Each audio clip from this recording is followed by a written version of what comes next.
Yo, what's up, time travelers? Welcome back to Tools for Time Traveling, the podcast equipping creatives to build the future. Today, I'm Gavin Guidry, creative director, content maker, future dad, or current dad, depending on when you're listening to this. Yeah. I'm sure you will be that by the time they hear this.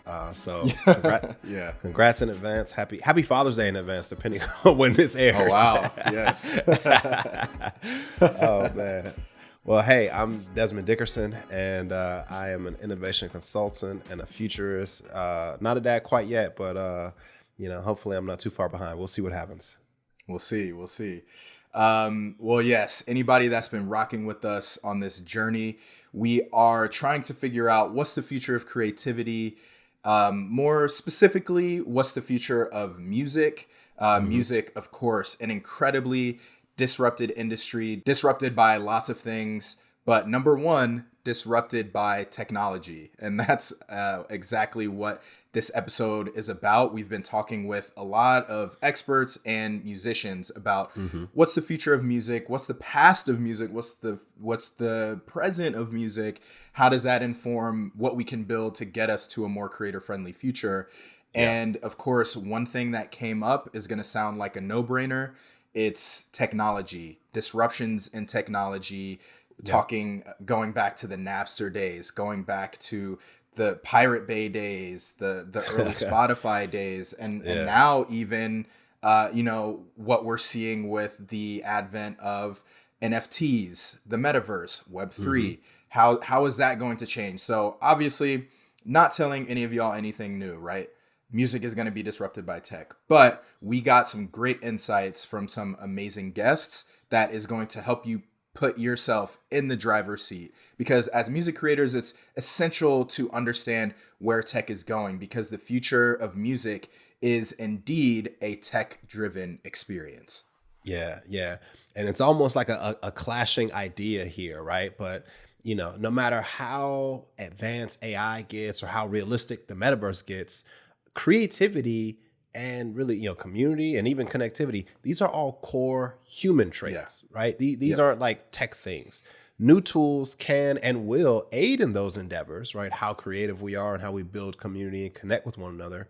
And, ironically, the machines might just make us even more human. That's why the future of music. Wow. Yeah, exactly. So, what we've landed upon through our conversations with one another, with experts, we feel like the future of music is augmented humanity, right? It's not just this tech thing that we've got going on, but it's how tech is going to augment the human aspects and traits that we already have and really help us to hone in on those even more. So musicians, hopefully, will learn to be just as proficient at the tech tools as they are with the instruments they use to make the music. And doing so will really just help them to, augment their human traits even more.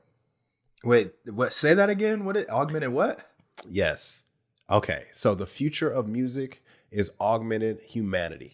And if you break it down, right, like that's what technology is. Technology has always been like, how can I augment human capabilities? Maybe it's in a tangible way with like a shovel, right, that helps you to, dig a hole faster or like, plant crops easier. Or maybe it's an intangible way with software like Zoom that helps you to, connect and communicate with people all over the world, and you previously just wouldn't have been able to do that just as a human with no additional tool set. Yeah, I love that. Did you come up with that, or is that like I don't know, man. I don't know if that's a thing out there, but we'll own it. This might be a Tools for Time Traveling exclusive. So you heard it here. You heard it here first. The future is augmented humanity, but I think that's so brilliant, because I think that takes us out of this view that when it comes to tech and AI and the machines, that it's us versus them. Yeah. And hey, we saw in Terminator, like, hey, that's a battle that we do not want to fight. Every sci-fi movie it shows. we don't need the Matrix here. But while obviously all of this tech is hanging around, it's sort of looming in the shadows as the next great disruptor. It is interesting to know that there is some sort of collaboration that's gonna need to go on between those. So I love that phrase. Yeah. And of course, when we're talking about tech, and what's next, we're talking a lot about generative AI. When it comes to Chat GPT, to Midjourney, Dali, it's even making its way into video as well now.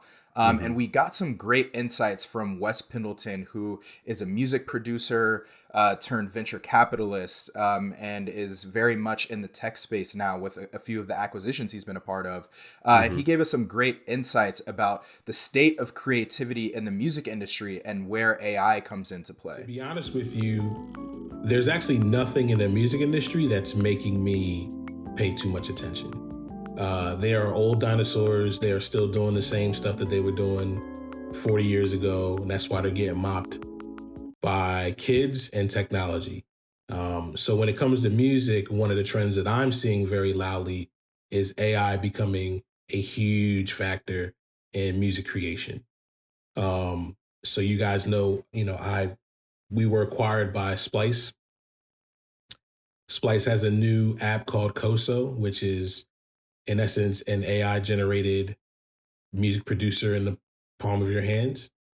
And basically the AI can detect tempos, sound styles, it can detect key structures, and basically you could create a brand new track from scratch, not having any types of background in music production, and you can export it directly to TikTok, which is what the main thing is, right? So AI probably is the biggest thing when it comes to music. It's between music creation, but even things like music ID, very very important for music ID.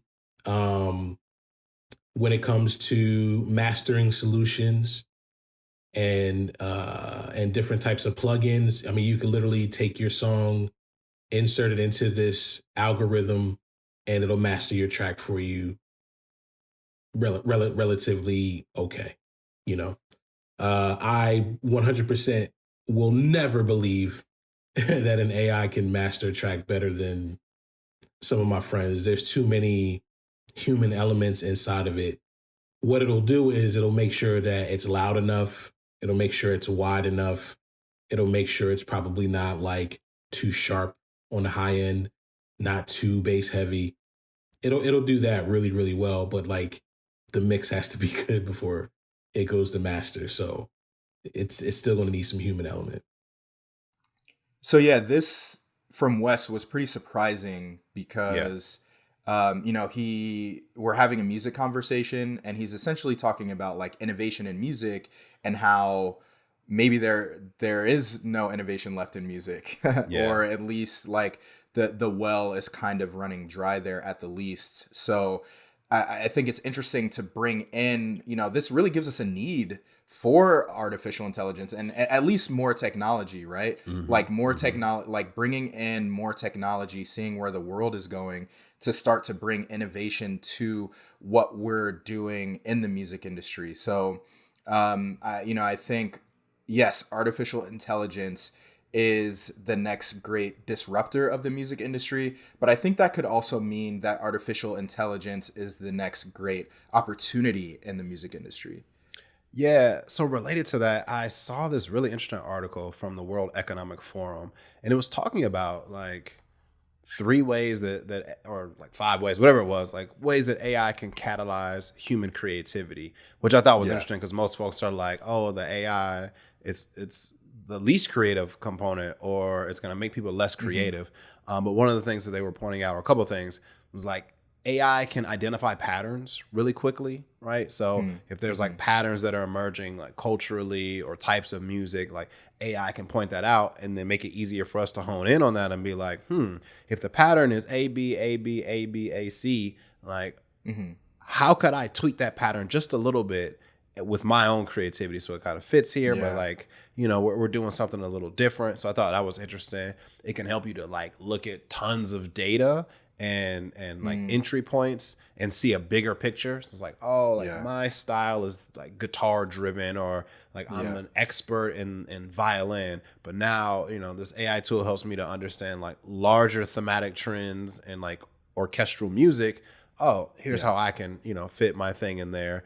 And that last piece, it was like it was something about like guiding experimentation. Like the AI can like add up a bunch of different elements, kind of like what he was hitting on, where it's like it can you know, analyze tempos and cadence and like, you know, loudness and all of that, and it can analyze all these things and say, oh, like why don't you experiment with this one element, or why don't you try to combine these two elements that people haven't really done before.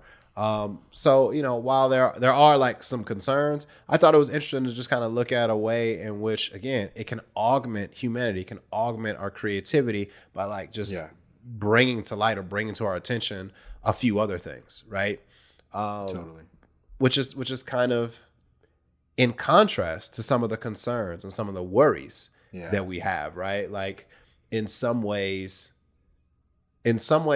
there's a worry of like what I've started to call is like the matrix theory of creativity that I've started to think about, where it feels like all of these different AI software and programs and whatnot, they are all siphoning on things that humans have created already. So it makes me think of that scene in The Matrix where like Neo like first gets unplugged, right? And then you see this like vast pool of like humans, and humans are essentially the batteries that are powering the machines. And it feels like that's what's going on here. Like Chat GPT or Dolly or whatever, the reason they're so powerful is because they're feasting off of the creative genius of, you know, hundreds or thousands of years of human creativity and ingenuity. And then it's like able to distill and analyze that and spit something back out at you. So, you know, that kind of dystopian element is there. That's a little concerning. And then I also think about how, you know, people say, oh, like, well, AI will never be able to do all of the things that humans can do creatively. But there's also this concept of like, humans aren't even doing all that we can do creatively. There's been this like, this narrowing of culture, this flattening of creativity. I feel like it's happened over time. Like if you think back to like the 90s, like early 2000s, like we'll just start with music, right? You had like East Coast hip hop, New York. You had like Southern hip hop was like, you know, coming into its own. You had like that Midwest sound of like, you know, maybe like Bone Thugs and Harmony out of Cleveland. And of course you had like West Coast, all very distinct, different types of production, different types of slang, different types of cadences. But over time, it all starts to kind of combine because the focus is on making a hit. It's not making necessarily a cultural or creative statement. It's around making a hit. So it's like, how can I squeeze all the best elements into one through line? And I feel like as humans, driven by whether it's capitalism or this need for a big hit, have narrowed what we try to create. And this goes into like blockbuster movies and, you know, TV shows, whatever as well. I think that could be hindering and almost making artists a little bit more replaceable as they start to like mimic what is popular as opposed to like pushing the bounds of creativity. So just a little soapbox I've been on, man. I don't know if you as a, you know, graphic designer, you know, creative director, if you've like, you know, felt that at all.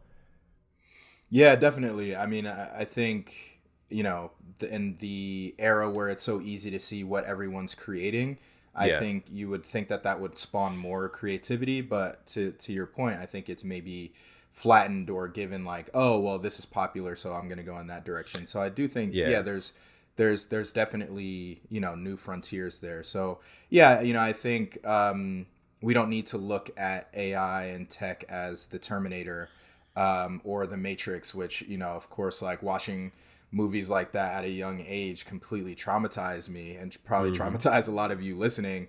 But you know, I do think that there are ways, like Desmond said at the top of the episode, to augment our humanity using the technology. So I think with that, it would be game changing for musicians to create some sort of union or, you know, consolidate power in a way to better support themselves as creatives. And carve out a role for themselves in the AI era.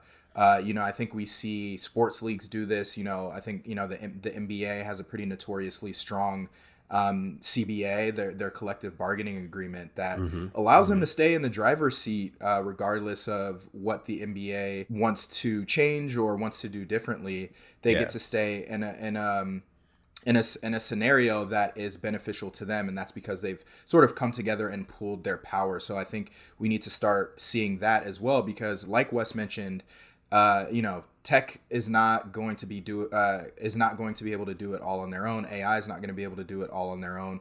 There will Yeah. be a human touch that's needed. So I think creatives need to come together to make sure they're sort of being the ones who are indicating how we will come into play, what it looks like, what does the AI and human engagement look like. And it Yeah. doesn't only need to be the people sort of like programming the bots and Yeah. programming the AI.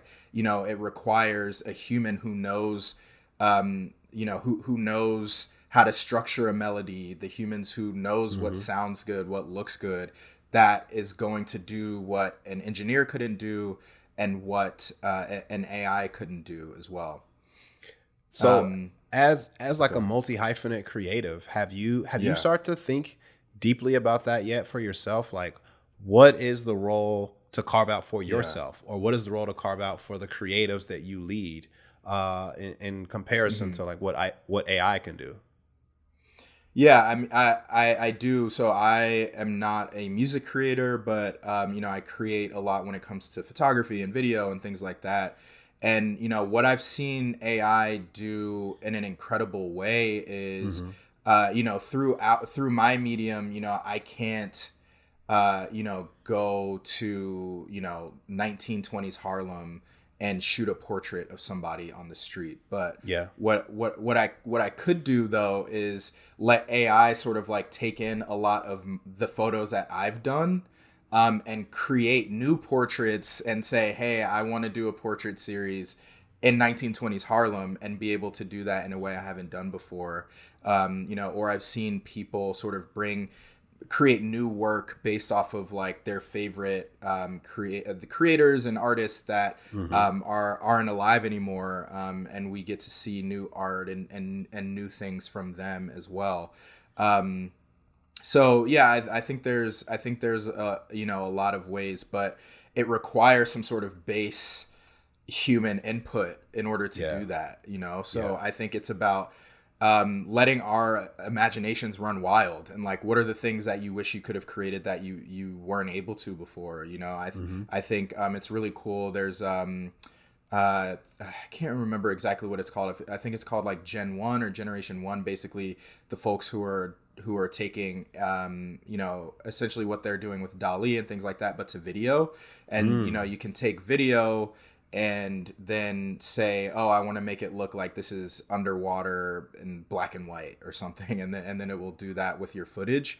And I think Yeah. that's really great, because now when I want to pitch an idea for something, I can then really bring it to life with what I'm trying to do. That doesn't mean it's the final product, Yeah. but it's going to communicate what I wanted to do with my creativity in a way that I couldn't have done before. Yeah, absolutely. This man, I know we're kind of going deep, and we got a lot of other stuff to cover, but this topic is just really fascinating to me.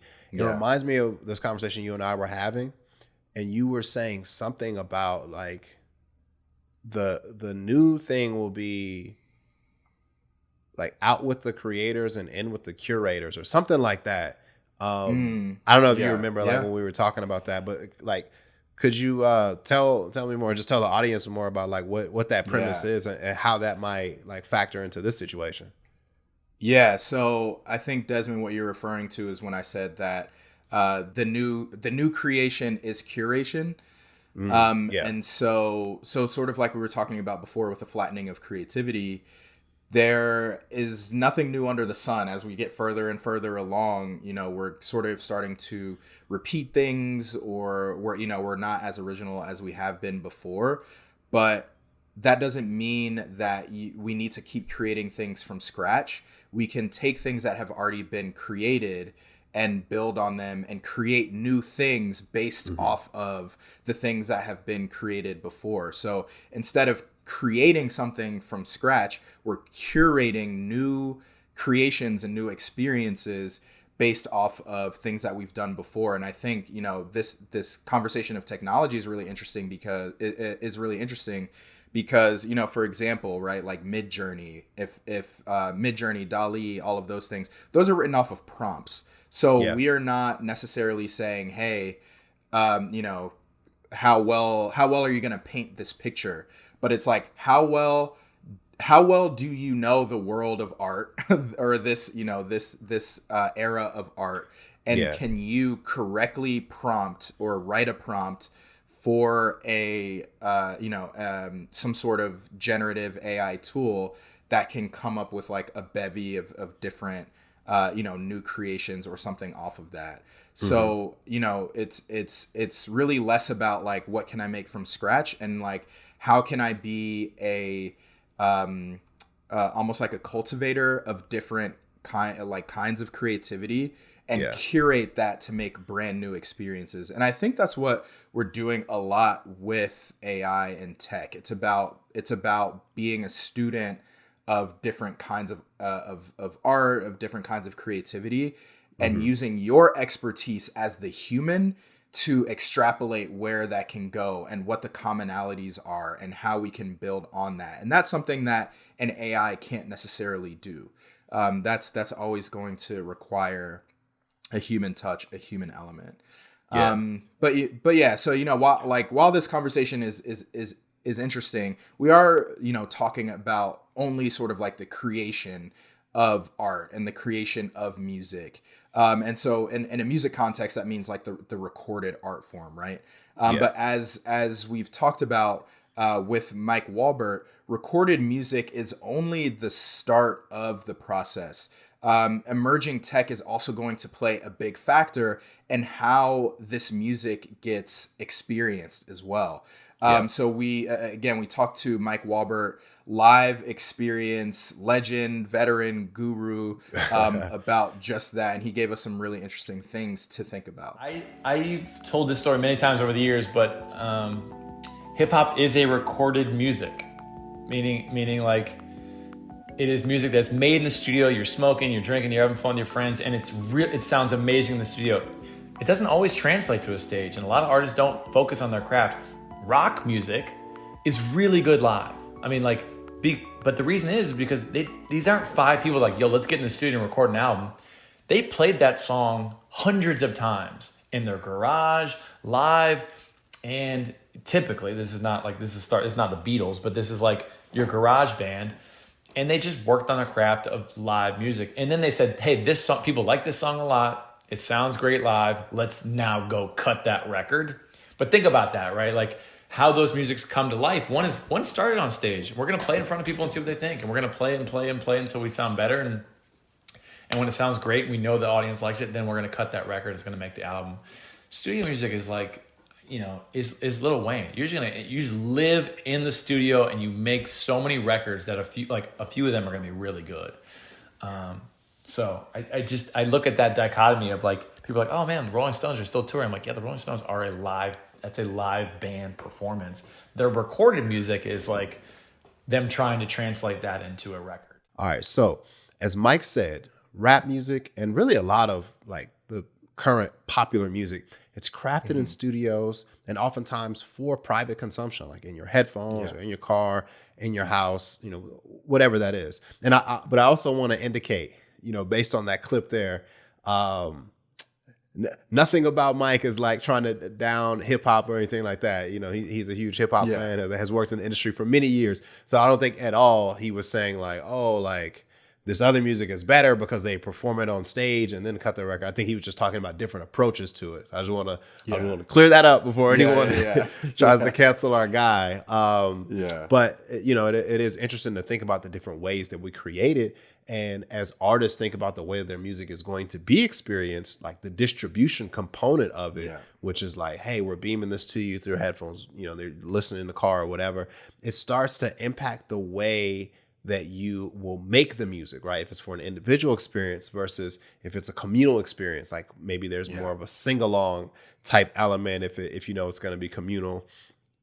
And the way technology is factoring into that is like all of the technology now has kind of made music a more individualized experience. But I wonder now, as we see like perhaps we're turning the corner with the metaverse and these like these virtual experiences that could bring people together in virtual settings. I wonder if what does that do? Does that further Yeah. isolate the music experience, or does that start to make it something of togetherness again? Yeah. Yeah, and we've talked about it before, right? Music is the technology of connection, right? We've talked about it.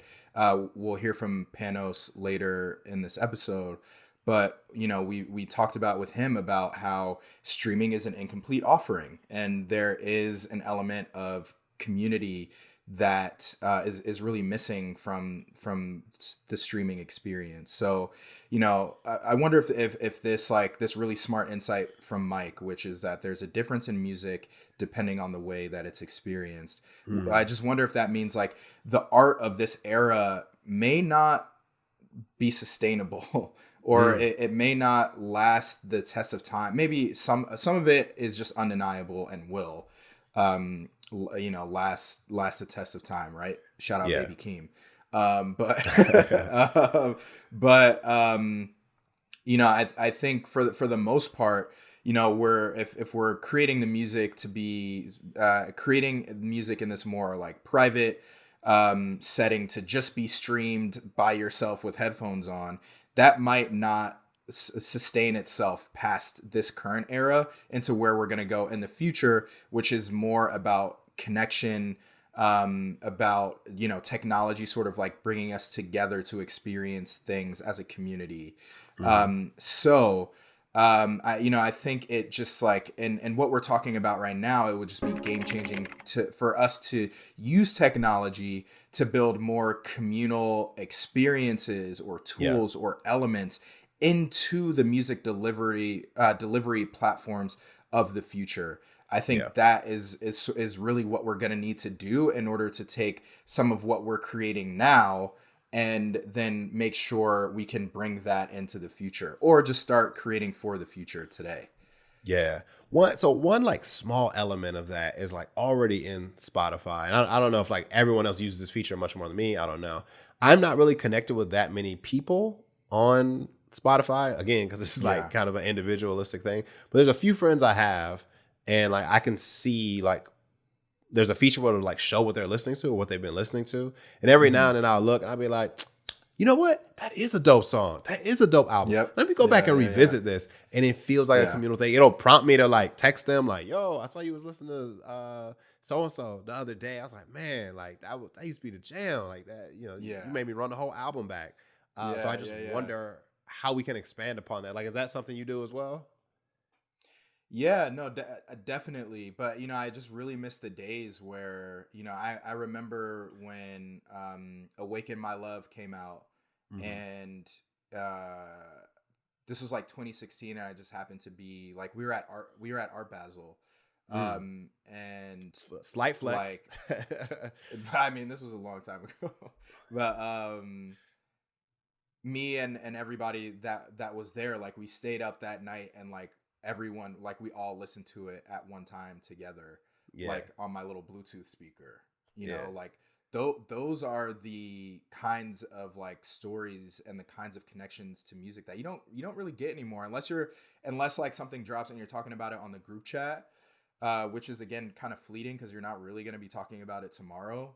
That's really the only time we really form any community around music. So I do like what Spotify is doing. They're even introducing like blended playlists and things like that you can do with people like, oh, we're in the same room now, like we're going to connect our Spotifys together. I think that's great. So I think we just need to continue to push into this more communal space because and we need to think about again the onset, like what's coming with Web3, because like I think we need to think, if everyone experiences music in virtual settings, how does that impact the way and the type of music that's made?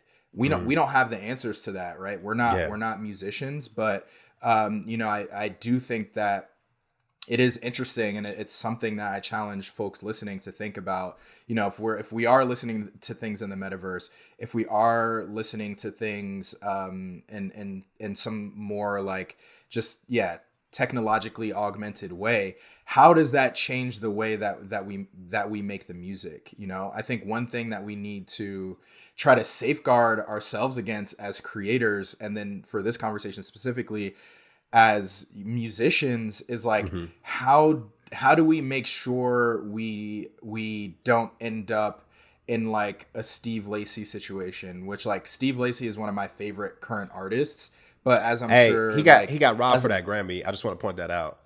Yeah, I agree with that. I think he should have won the Grammy. Like Steve Lacy is like, you know, like shout out Nate. Like Nate Scholes sent me the demo, like, you know, back in the day when he first put it out. We've talked about him on the show before. He created his demo on his iPhone, like with a guitar on his iPhone. Like it's incredible. So, you know, he's one of the world's, I think, best up and coming music creators. But you know, as we've seen, and as I'm sure like people listening to this have seen, you know, he goes and he performs at a music festival, and people don't make it past the chorus.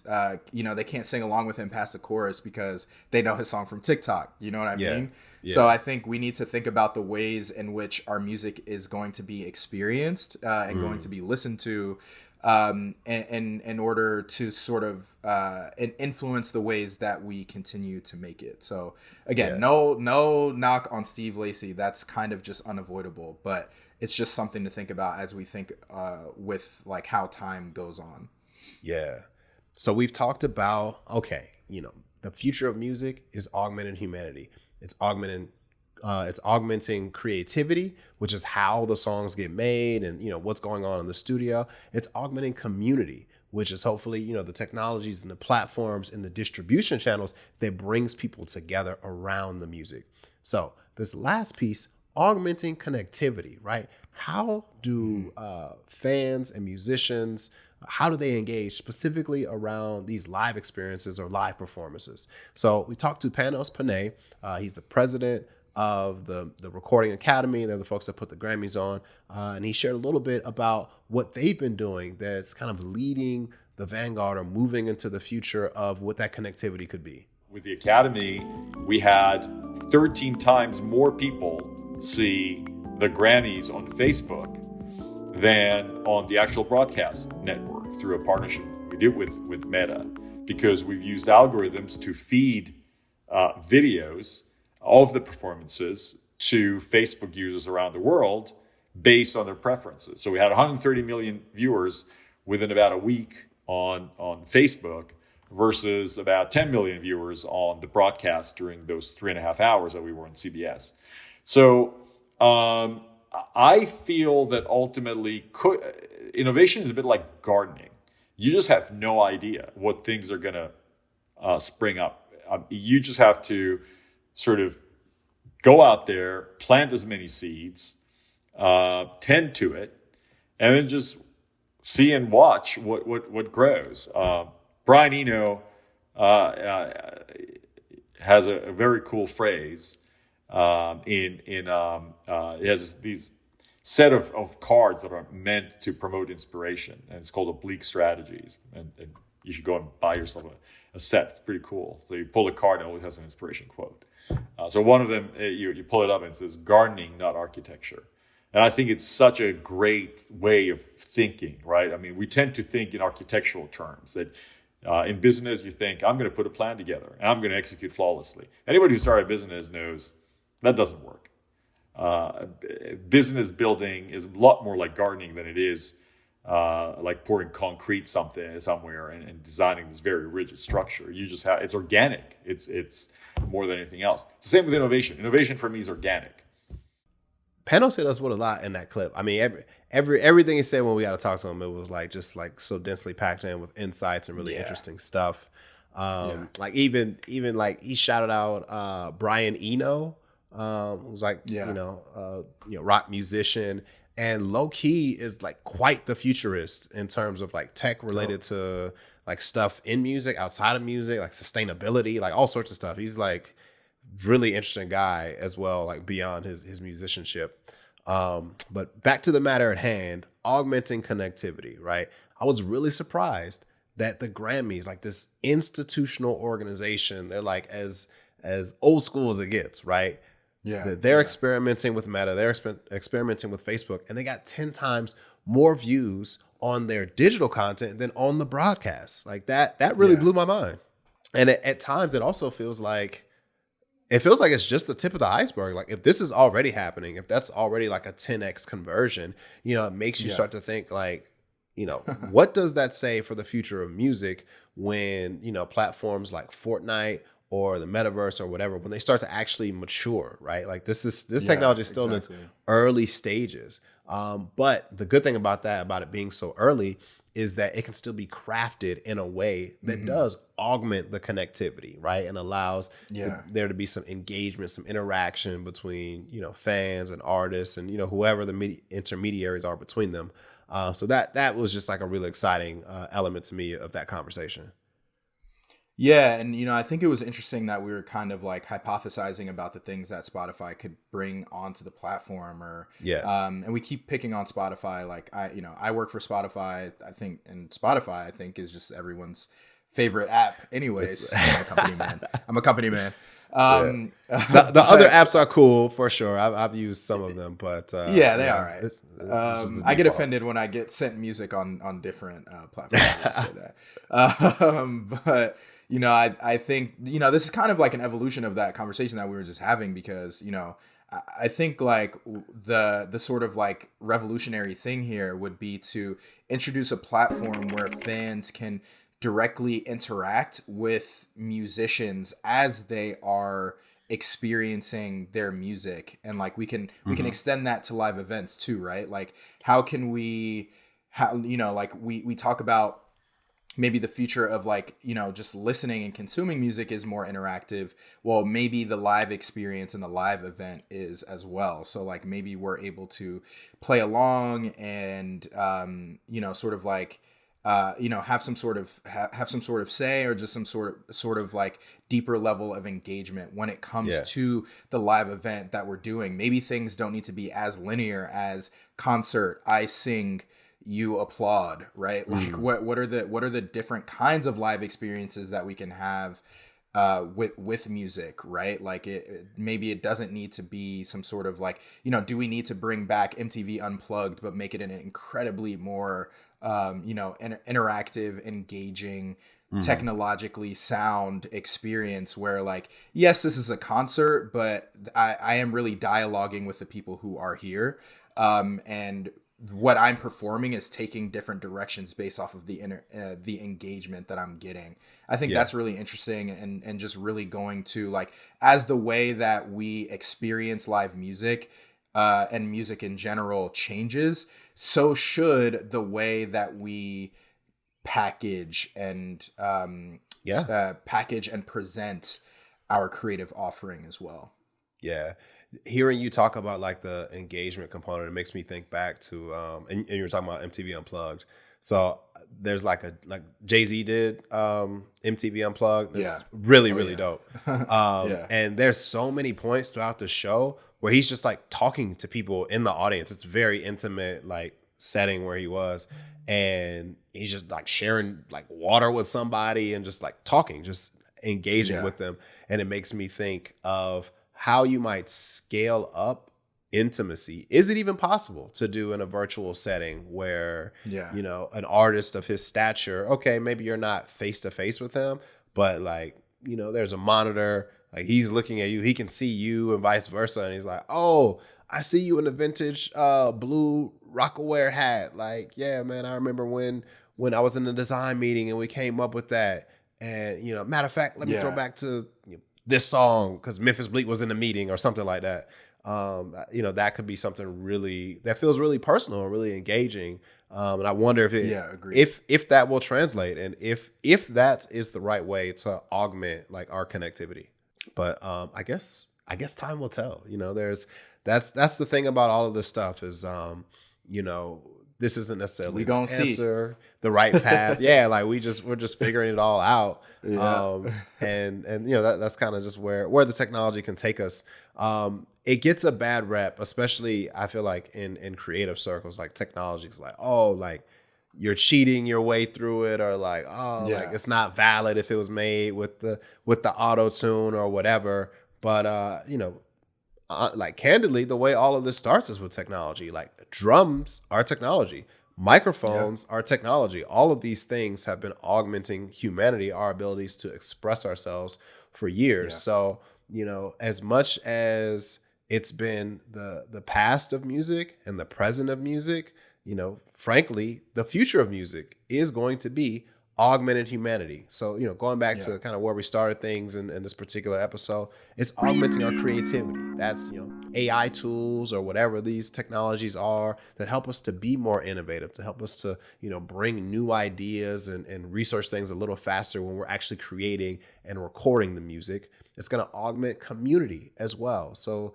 that's part of the distribution channel, right? So it goes from, oh, I'm just listening with my headphones, or I'm just listening on my Bluetooth speaker by myself, to, oh, like what's this new feature, or, you know, what new elements of the music streaming, you know, apparatus or activity will come about, so that it becomes more of a communal experience where you're, you know, enjoying that with your fellow fan, or folks that you didn't even know you had this thing in common with them, but now you're being brought together by music.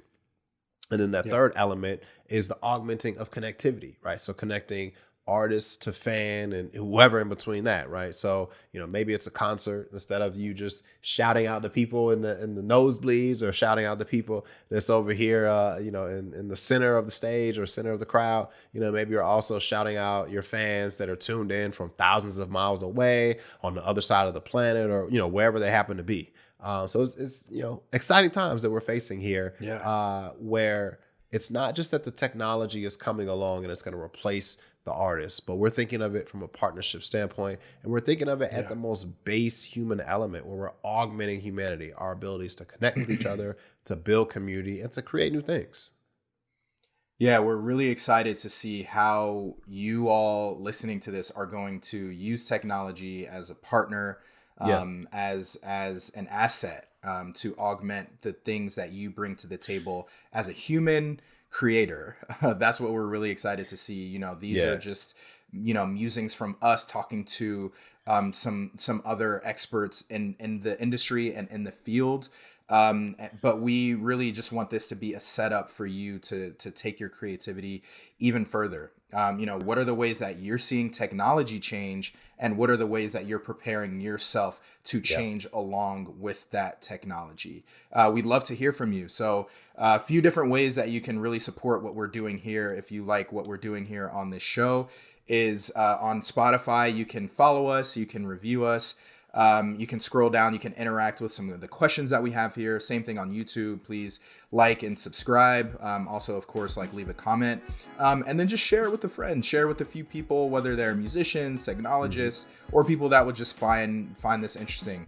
Just share it with a few friends. So, yep, that's it from us, and let's gear up to build the future that we want to see. All right. Peace. Peace.